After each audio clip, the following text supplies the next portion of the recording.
সেই বাঁশিতে ধরলো যখন সুর, তুমি তখন যোজন যোজন দূর। এই গান কে গেয়েছেন সবার জানা, কুমার বিশ্বজিৎ। গানের শিল্পীর আহমেদ ইমতিয়াজ বুলবুলের বাসায় এমন উদ্ভ্রান্ত আশা শোকের খবর শুনে। এই তো মাস চারেক হলো বন্ধু আয়ুব বাচ্চুকে চিরবিদায় জানাতে হয়েছে এই লিজেন্ডকে। তার মতোই অতি ভক্তকুল মঙ্গলবার সকাল শুরু করেছেন শোকের সংবাদ দিয়ে। স্যার 3:56-তে আমাকে ফোন দিয়েছিলেন, বলল রোজান আমার খুব খারাপ লাগছে, যতদূর সম্ভব হার্ট অ্যাটাক। বাসায় এসে দেখি যে স্যারের পালস নেই। আয়েশা মেমোরিয়াল হসপিটাল, সেখানে যাওয়ার পরে কর্তব্যরত যারা ডাক্তার ছিলেন 5:30টায়, সকাল 5:30টায় ওনারা ক্লিনিক্যালি স্যারকে ডেড ঘোষণা করেন।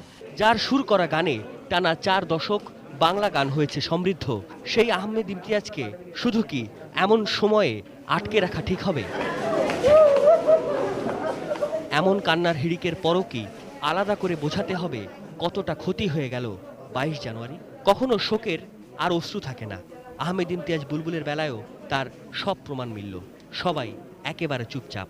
শেষ পর্যন্ত দুঃখের সহিত বলতো যে আমাদের সঙ্গীতটা কোন দিকে যাচ্ছে, এই আক্ষেপটা ওনার সাথে বরাবরই ছিল। তো যাই হোক, সবারই চলে যেতে হবে। আমি মনে করি যে এইসব ক্ষণজন্মা ব্যক্তিগুলো আর কবে আসবে আমাদের দেশে আমি জানি না, বা জন্মাবে। কোন প্রজন্মের কাছেই বা তিনি ফুরিয়ে যাবার ছিলেন? কারণ সকলের প্রিয় বুলবুল ভাই গেল 2 দশকে বহু স্টারের গুরু। স্যার ছিলেন আমাদের বেসিক্যালি গার্জিয়ান আসলে, কারণ আমাদের সঙ্গে যখন কথা হতো, যখন দেখা হতো, তখন মনে হতো যে আমরা আমার গার্জিয়ানের সঙ্গে এই কথা বলতেছি। দেশাত্মবোধক গানের সে কিংবদন্তি। বাংলা গানের উনি একরকম বলবো যে রাজপুত্র ছিলেন।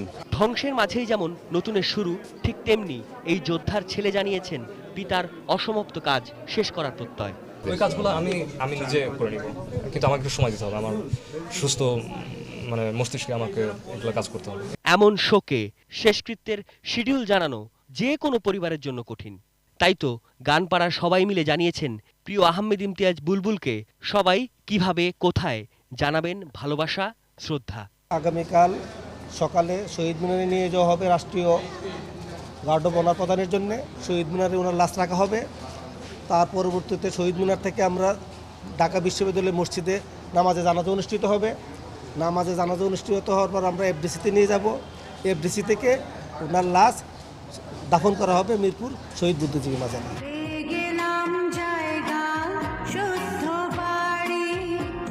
57 এমনই জানুয়ারিতে জন্ম নেওয়া এই ক্ষণজন্মা বাড়ি যেখানেই পান না কেন সেখানে ভালো থাকবেন, এটাই সবার চাওয়া।